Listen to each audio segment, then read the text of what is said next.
No one tells you how strange success can feel. You reach your goal, people clap, you smile, but instead of relief, you feel pressure. Not exhaustion, not boredom, pressure. And the kind that makes you think, why do I already feel like I need to prove myself again? And if you've ever felt that, you're not broken. That's a very specific reason that this keeps happening. And in this video, I'm going to show you why achievement rarely feels like it's enough, the psychological loop that drives this feeling, and what success can't give you, no matter how much of it you collect. Let's get one thing straight. Success doesn't equal satisfaction. And I've lived this. A while back, I spent 6 intense weeks preparing for a big conference talk. I mean, every transition was rehearsed. Every single pause was timed, and the day came, I got on stage, and I delivered. People stood up, they clapped, and walking off stage, I felt this incredible rush. Okay, that landed, it worked. But later that night, back home, something shifted.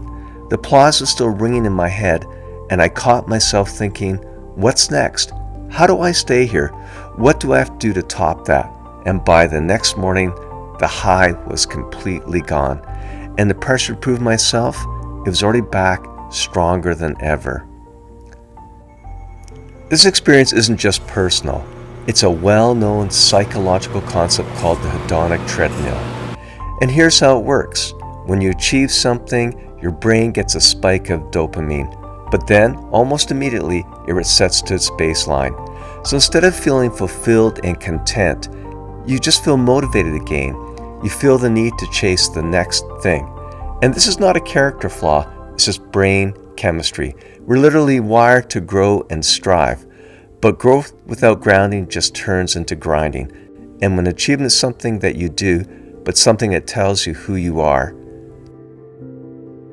success can hold you for a moment, and it can give you a temporary sense of identity, but it can't hold you together. It's just a terrible foundation to build your life on. It can build a resume, sure, but it can't build a self. And if nothing changes, here's what usually happens. You keep chasing, and the pressure, it gets heavier. Because now you're not just trying to succeed anymore, you're trying to protect an image. You feel restless and anxious, even when things are objectively good. Not because you're lazy or ungrateful, but because stopping would force you to face a question that you've been actively avoiding. A question about who you are without all of it. So here's what people who break out of this exhausting cycle do differently. They don't stop achieving. They don't give up on their goals. They just stop asking success to tell them who they are. And when your fundamental sense of self isn't riding on outcomes, everything changes. You start choosing work that actually fits you, not just work that impresses other people. You can succeed without being owned by it. You're no longer protecting something fragile and external.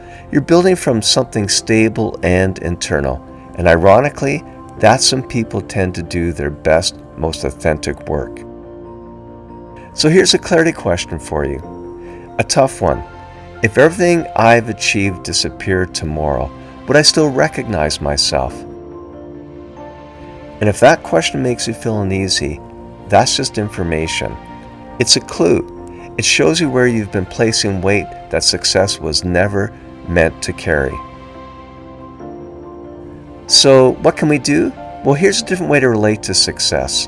One simple thing you can do this week, the next time you finish something, a project, a presentation, a big goal, don't immediately check the metrics. Don't go looking for external validation. Instead, I want you to text one person who knew you before all of your achievements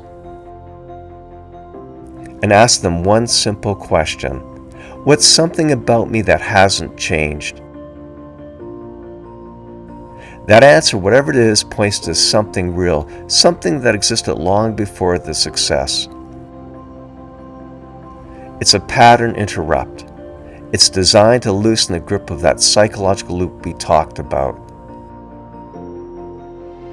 Success isn't the enemy. It's a great thing to have, but if you expect it to tell you who you are, it will quietly hollow you out from the inside. You're not chasing a title to find yourself. You're remembering who you already were and letting success become an expression of that.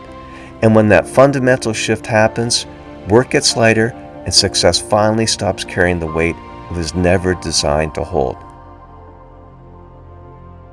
Thanks for watching.